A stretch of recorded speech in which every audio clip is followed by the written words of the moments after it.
A monarquia e a nobreza sempre despertaram a nossa imaginação. Seja em filmes, livros ou séries, não há quem despreze uma boa intriga palaciana ou uma história de conquistas militares empreendidas por grandes reis.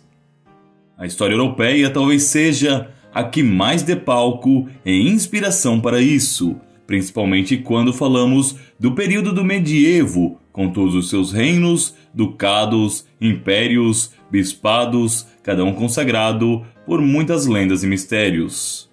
No entanto, há uma casa já conhecida pela imaginação popular e pela arte que ocupa papel central quando tratamos desse tema. Falamos da dinastia dos Habsburgo, a que talvez tenha sido, ao longo da história europeia, a família nobre mais poderosa, influente e importante já conhecida, chegando a superar, no auge de sua grandeza e esplendor, a própria dinastia carolíngia e, há quem diga, até mesmo a Júlio-Claudiana. Ficou com vontade de saber mais sobre os Habsburgo, sua história e influência? Então já deixe sua curtida e nos acompanhe até o final. E vamos lá! A origem dos Habsburgo pode ser remontada a um mito.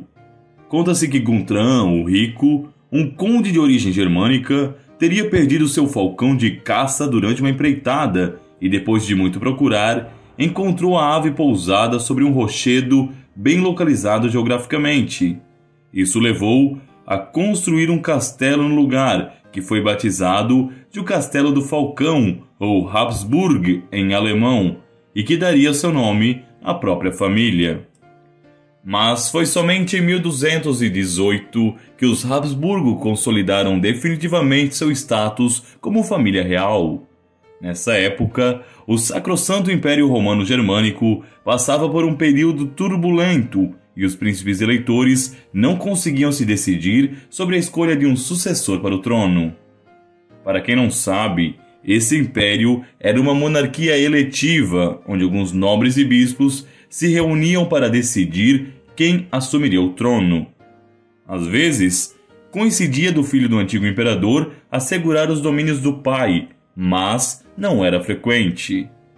Assim, em 1218, a fim de evitar a guerra e o desentendimento com o Papa, os eleitores optaram por coroar Rudolf IV, Habsburgo, como o rei dos romanos.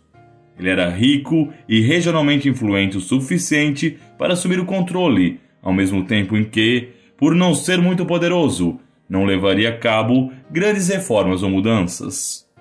Além de tudo, era velho e talvez não se prolongasse afinal de contas no trono. Não é preciso dizer o que ocorreu, e que foi exatamente o contrário, não é? Rudolf foi enérgico e aproveitou seu reinado de mais de uma década para tornar os Habsburgo uma das dinastias mais poderosas de sua região.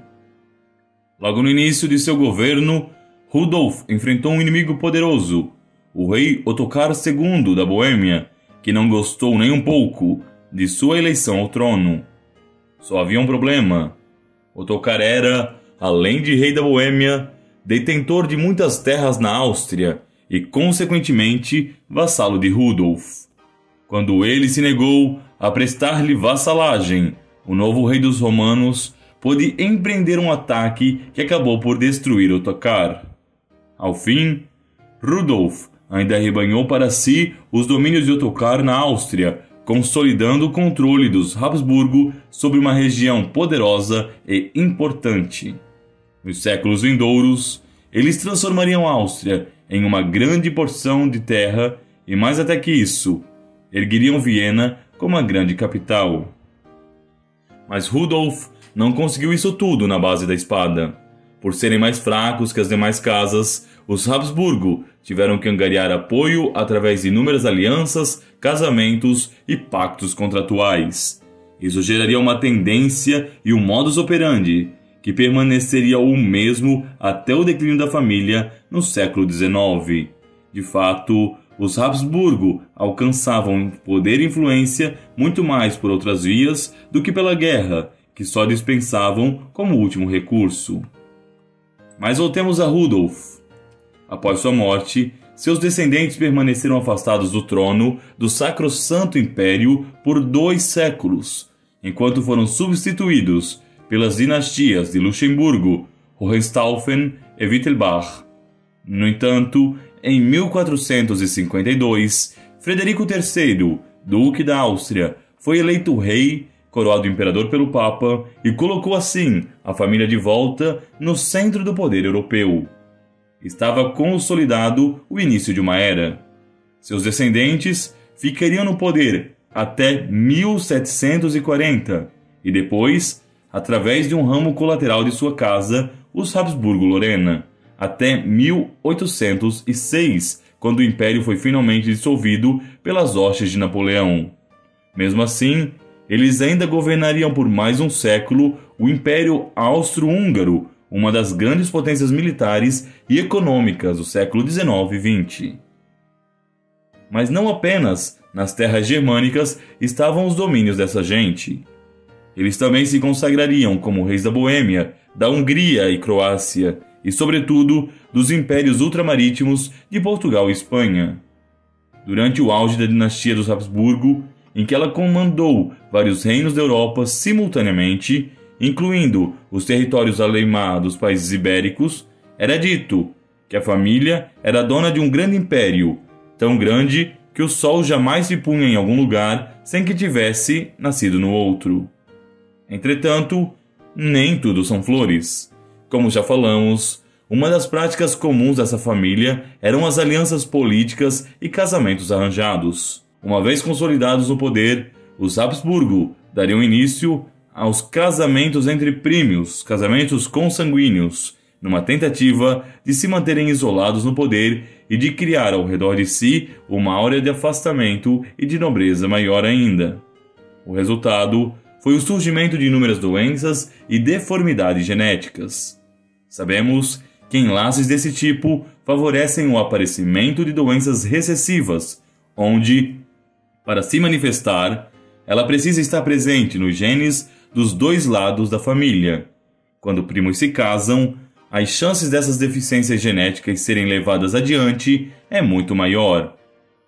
Talvez o exemplo mais famoso disso tenha sido o caso de Carlos II da Espanha, o último Habsburgo a dominar esse império. Carlos foi rei da Espanha de 1655 a 1700, quando de sua morte, embora boa parte de seu reinado tenha sido realizado por regentes, justamente por suas condições psíquicas e físicas.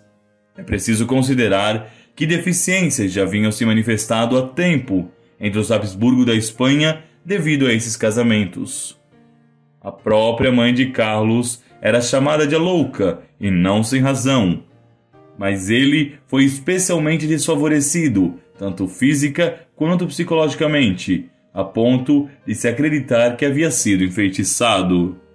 Uma descrição dele assim dizia: "O príncipe parece extremamente fraco, tem uma erupção nas bochechas, a cabeça está completamente coberta de crostras. Por 2 ou 3 semanas, uma espécie de dreno ou canal de drenagem se formou sob a orelha direita." De fato, a queda de Carlos II marcou o início da derrocada dessa poderosa família. Mas há de se dizer que eles permaneceram até o fim, ostentando uma de suas maiores qualidades, a catolicidade. Sim, frequentemente ao longo da história, esses monarcas se advogaram laços sanguíneos com santos, uma especial proteção divina e até mesmo a instituição de festas religiosas. Dizem, por exemplo, que a celebração de Corpus Christi teria sido iniciada depois que um Habsburgo cedera seu cavalo a um padre que estava levando a Eucaristia aos doentes, por considerar que ele mesmo não seria digno de toda aquela glória. Tanto que outro Carlos, desta vez o último imperador da Áustria e o último membro desta família a deter algum poder de fato, é lembrado ainda hoje por sua piedade e passou a ser venerado como beato, inclusive pela Igreja Católica. De uma insignificante família nos cantões suíços, aos donos de meio mundo e, posteriormente, às pessoas despojadas de todo o poder. Esses são os Habsburgos. Loucos e santos, poderosos e fracos, fortes e doentes. Como tudo aquilo que perdura na história, seja uma raça, um povo, um país ou uma família, são sinal de ambiguidade e contradição. embora tenham desaparecido dos anais da história, é inegável que deixaram uma marca profunda, duradoura e poderosa. E você, sabia disso tudo? Sim? Não? Deixe suas respostas nos comentários para que possamos debater, para que possamos conhecer mais. E até o próximo programa, se Deus assim quiser.